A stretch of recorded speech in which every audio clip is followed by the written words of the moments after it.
Welcome back to my YouTube channel guys. आज के इस वीडियो में मैं आपको सिंपल फ्यूचर टेंस बताऊंगा। यदि आप इसी तरह के यूजफुल कंटेंट आगे भी देखना चाहते हैं तो इस चैनल को सब्सक्राइब करें एंड वन मोर थिंग, जितना हो सके अपने दोस्तों के साथ इस वीडियो को ज़्यादा से ज़्यादा शेयर भी करें ताकि उन्हें भी इसका लाभ मिल सके। सबसे पहले मैं आपको सिंपल फ्यूचर टेंस का पहचान बताऊंगा, उसके बाद अफर्मेटिव सेंटेंस अर्थात सकारात्मक वाक्य के लिए स्ट्रक्चर बताऊंगा, फिर एक्सरसाइज में आगे कंटिन्यू करेंगे। मैं आपकी जानकारी के लिए बताना चाहूँगा, इंग्लिश ग्रामर में फ्यूचर टेंस नहीं होता है। इसका रीज़न ये है, आपको भी पता है टेंस हम किसे कहते हैं, वर्ब के विभिन्न रूपों के अध्ययन को ही हम टेंस कहते हैं। आप कोई सा भी वर्ब चेक कर लो, उसका V1, V2, V3, V4, V5, suppose गो का, ठीक है, go, went, gone, going, goes, या फिर इट चेक कर लेते हैं, eat, ate, eaten, eating, eats. इनमें से कोई भी रूप फ्यूचर टेंस में नहीं है। यहाँ तक कि शैल और विल खुद फ्यूचर टेंस में नहीं होता है। मैं आपकी जानकारी के लिए बताना चाहूँगा, मॉडर्न ग्रामर में शैल और विल को मॉडल एक्सिलरीज माना गया है। देखो, होता ये है, चूंकि हिंदी में भविष्य काल होता है और इसीलिए हिंदी भाषियों के लिए, अर्थात वैसे लोग जो हिंदी टू इंग्लिश सीखते हैं, तो शुरू की अवस्था में अंग्रेजी अनुवाद सिखाने के उद्देश्य से फ्यूचर टाइम के विभिन्न स्थितियों को simple future tense, future continuous tense, future perfect tense और फ्यूचर परफेक्ट कंटिन्यूअस टेंस में व्यक्त किया जाता है। सबसे पहले हम सिंपल फ्यूचर टेंस को जान लेते हैं, उसके बाद एक्सरसाइज में आगे कंटिन्यू करेंगे।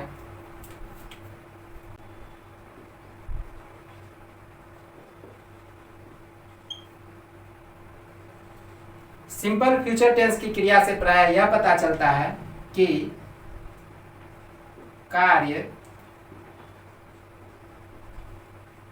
भविष्य में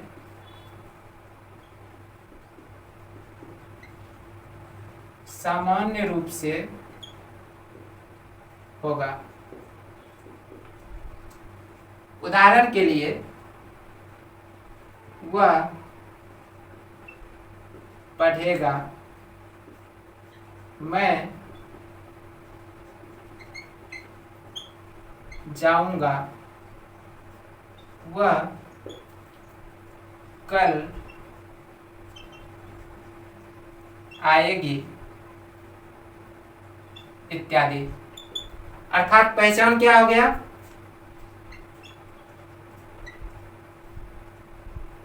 हिंदी वाक्य जिस क्रिया के अंत में गा, गे, गी इत्यादि लगा रहे तो उस क्रिया का अनुवाद प्राय हम सिंपल फ्यूचर टेंस में करते हैं। अफर्मेटिव सेंटेंस अर्थात सकारात्मक वाक्य के लिए स्ट्रक्चर हो जाता है सब्जेक्ट प्लस शैल और will plus V1 plus object.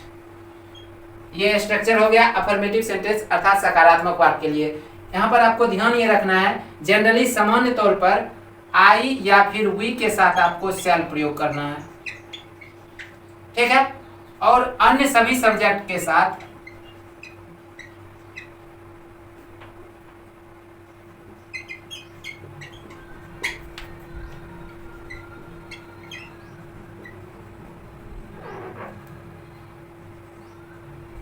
Will प्रयोग करना है। आई और वी के साथ आपको शैल प्रयोग करना है और अन्य सभी सब्जेक्ट के साथ आपको विल प्रयोग करना है सामान्य तौर पर। किंतु यदि प्रतिज्ञा या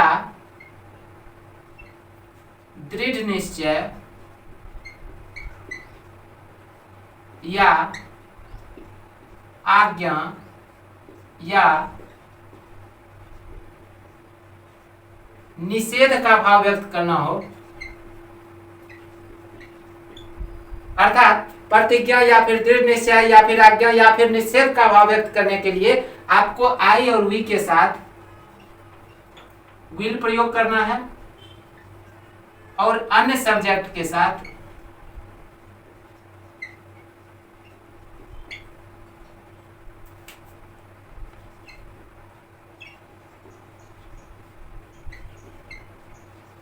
शैल प्रयोग करना है।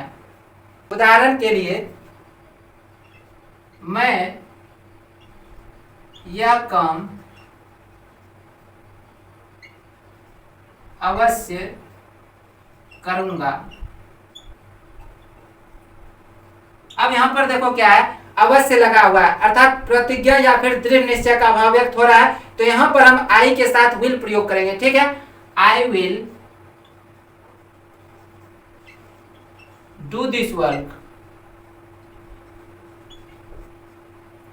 और यदि यहीं पर रहता कि सिंपली जनरली कहा जाता कि मैं यह काम करूंगा, ठीक है, मैं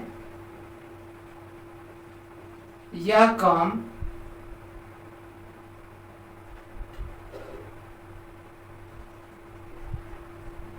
करूंगा, ठीक है। तो ये सामान्य तौर पर कहा जाता मैं यह काम करूंगा, तो इसे हम ट्रांसलेट करेंगे आई शैल डू दिस वर्क, ठीक है। यहां पर क्या है, सामान्य रूप से कहा जा रहा है मैं यह काम करूंगा, तो आई शैल डू दिस वर्क। और यहां पर क्या है, प्रतिज्ञा या फिर दृढ़ निश्चय का भाव व्यक्त हो रहा है, मैं यह काम अवश्य करूंगा, तो I will do this work. उम्मीद करता हूं कि आप लोगों को समझ में आ गया होगा। अब मैं इस एक्सरसाइज को आगे कंटिन्यू करूंगा। अब इस एक्सरसाइज को मैं सॉल्व करूंगा और जितनी आवश्यकता होगी एक्सप्लेन भी करूंगा, अर्थात आप लोगों को समझाने का प्रयत्न भी करूंगा। So keep patience and watch properly. मैं जाऊंगा, यहाँ पर सब्जेक्ट क्या है, मैं, तो सबसे पहले आई लिखेंगे, ठीक है। और जैसा कि अभी मैंने आप लोगों को बताया, आई और वी के साथ जनरली शैल प्रयोग करना है। शैल के बाद वर्ब का फर्स्ट फॉर्म, वर्ब यहाँ पर क्या है, जाना, गो। और चूंकि इस सेंटेंस में अदर वर्ड या फिर ऑब्जेक्ट नहीं है, तो V1 के बाद फुल स्टॉप देंगे। मैं जाऊंगा, आई शैल गो। मैं स्कूल जाऊंगा, इस सेंटेंस में स्कूल क्या है, अदर वर्ड है, ऑब्जेक्ट है, तो इसे सेंटेंस के अंत में रखेंगे, ठीक है। मैं स्कूल जाऊंगा, आई शैल गो टू स्कूल। हम लोग खेलेंगे, वी शैल प्ले। हम लोग क्रिकेट खेलेंगे, वी शैल प्ले क्रिकेट। तुम काम करोगे, यू विल वर्क। आप लोग अपना काम करेंगे, you will do your work. वह आएगी, शी विल कम। वह कल आएगा, ही विल कम टुमारो। वह कल आएगा, यहाँ पर कल क्या है, आने वाला कल है, तो आने वाले कल के लिए टुमारो प्रयोग करते हैं और बीते हुए कल के लिए यस्टरडे प्रयोग करते हैं, ठीक है। वह कल आएगा, he will come tomorrow. Ram मेरी मदद करेगा, Ram will help me. Ram मेरी मदद करेगा, Ram will help me. Sita अपने गांव जाएगी, Sita will go to her village. Sita अपने गांव जाएगी, Sita will go to her village. वे मैच खेलेंगे, they will play the match. तुम अगले साल परीक्षा दोगे, you will appear at the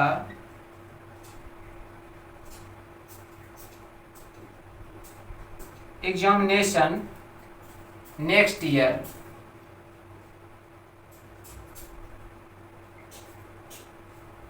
तुम अगले साल परीक्षा दोगे, you will appear at the examination next year. Shyam Patna जाएगा, Shyam will go to Patna. मैं अवश्य जाऊंगा, देखो यहाँ पर अवश्य लगा हुआ है, अर्थात प्रतिज्ञा या फिर दृढ़ निश्चय का भाव है, तो यहाँ पर आई के साथ विल प्रयोग करेंगे, ठीक है। मैं अवश्य जाऊंगा, आई विल गो, तुम वहां अवश्य जाओगे। देखो यहां पर भी अवश्य लगा हुआ है, तो यहां पर यू के साथ शैल प्रयोग करेंगे, ठीक है। तुम वहां अवश्य जाओगे, यू शैल गो देयर। तुम वहां अवश्य जाओगे, यू शैल गो देयर, क्योंकि यहां पर प्रतिज्ञा या फिर दृढ़ निश्चय का भाव है, इसलिए यू के साथ मैंने शैल प्रयोग किया, ठीक है। वह कल दिल्ली जाएगा, he will go to Delhi tomorrow. वह कल दिल्ली जाएगा, he will go to Delhi tomorrow. वह अपना घर बेचेगा, he will sell his house. मैं तुम्हें अवश्य हराऊंगा। देखो यहाँ पर अवश्य लगा हुआ है, अर्थात प्रतिज्ञा या फिर दृढ़ निश्चय का भाव है, तो आई के साथ विल प्रयोग करेंगे, ठीक है। I will defeat you. मैं तुम्हें अवश्य हराऊंगा, आई विल डिफीट यू। मैं आपकी प्रतीक्षा करूंगी, आई शैल वेट फॉर यू। मैं आपकी प्रतीक्षा करूंगी, आई शैल वेट फॉर यू।